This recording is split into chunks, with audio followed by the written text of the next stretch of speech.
Ethan wasn't the kind of guy who believed in signs, curses, or haunted houses. After his divorce, all he wanted was a fresh start and a place he could actually afford. What he ended up buying was a small, aging house at the edge of a quiet town, the kind of place real estate agents call full of potential, but everyone else knows just means forgotten. The house had warped floorboards, crooked shutters, and a porch that creaked even in the wind. But to Ethan, it felt like something close to peace. No shared walls, no arguments, no reminders of the life he left behind, just silence. The first few nights were uneventful. He slept better than he expected, waking to the smell of his own coffee and the hum of his old refrigerator. The street was so quiet he could hear his own heartbeat sometimes. For the first time in years, he felt almost okay. But on the fourth night, that peace cracked. At exactly 3:13 a.m., he woke up to 3 knocks, not loud, not frantic, just deliberate.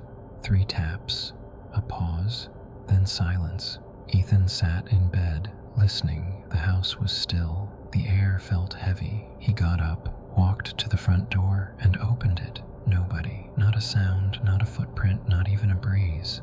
The next night, the same thing. 3:13 a.m., 3 knocks.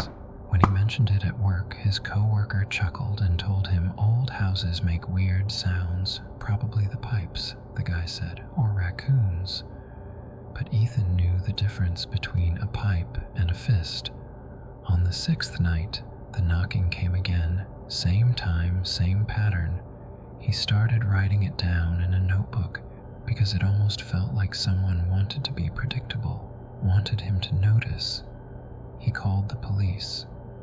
They came out, looked around, shrugged.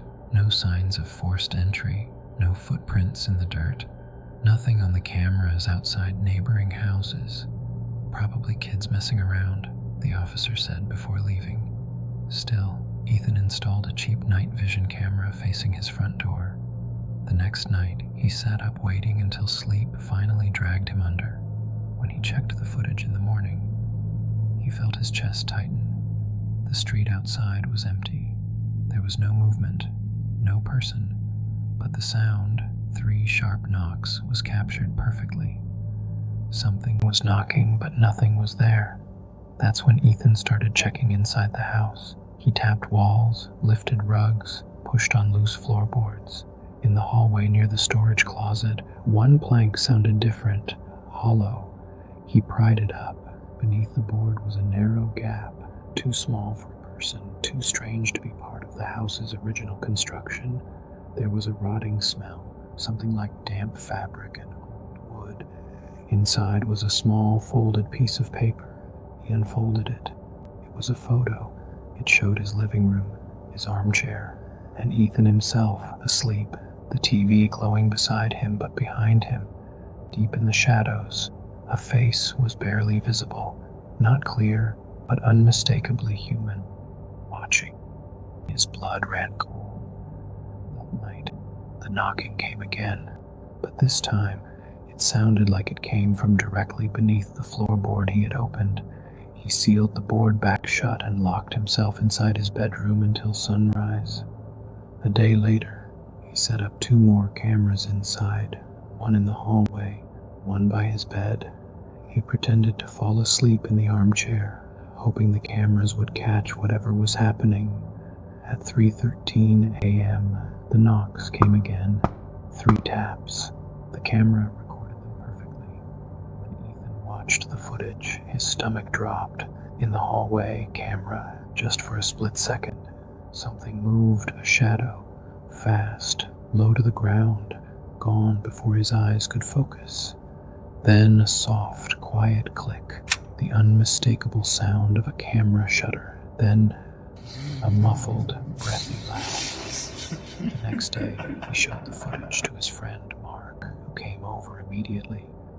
Mark was always the skeptic, the guy who lived on sarcasm and black coffee. But when Ethan showed him the photo he had found under the floorboard, Mark froze. Mark pulled out his phone and opened his gallery. There, in his photos, was a picture Ethan had never seen before. Ethan sleeping. The same angle, the same room, the same shadowed face lurking behind him, except this one had something written on it in pen. 313. Mark's voice cracked when he whispered, "Dude, I didn't take this." They called the police again. This time, multiple officers came. They searched every inch of the house, brought in a dog, checked the attic, the basement, outside, inside, everywhere someone could hide. Nothing. Not a single trace. One officer finally said quietly, "If someone's getting inside, they're good at it." That night, Ethan refused to stay alone, but Mark eventually had to leave, and Ethan found himself in the house with a fear he could no longer rationalize. At 3:13 a.m. that night, the knocks came again, but this time, they weren't at the door. They came from inside the hallway. Ethan grabbed his flashlight and crept toward the sound. On the floor in the faint glow was another photo. This one was different. It showed him standing at his bedroom doorway, exactly as he was standing right now. Flashlight in hand, eyes wide, terrified, and behind him, blurred but towering, was a thin figure in the darkness. He flipped the photo over. There were dates written on the back, dozens of them, years and years of dates. Each one belonged to someone who had lived in the house before him, and at the bottom, April 5th, yours. Ethan dropped the photo he ran, grabbing whatever he could carry, and sped out of the neighborhood like the house was burning behind him. 3 days later, he returned with movers to get the rest of his things. The house was perfectly still, almost peaceful again, except for the single photo taped to the front door, a picture of his car pulling into the driveway, taken from somewhere in the trees. On the back, neatly written, "You see us, we see more." He sold the house within weeks. The new owner laughed when Ethan warned him about the floors, the photographs, the knocking. "Old house quirks," the man said, waving it off. But Ethan still wakes up some nights at exactly 3:13 a.m., heart pounding, certain he heard something. And sometimes on those nights he gets a text from an unknown number, just a single image, always taken at night, always from far away, and always with one caption: "We were at your door."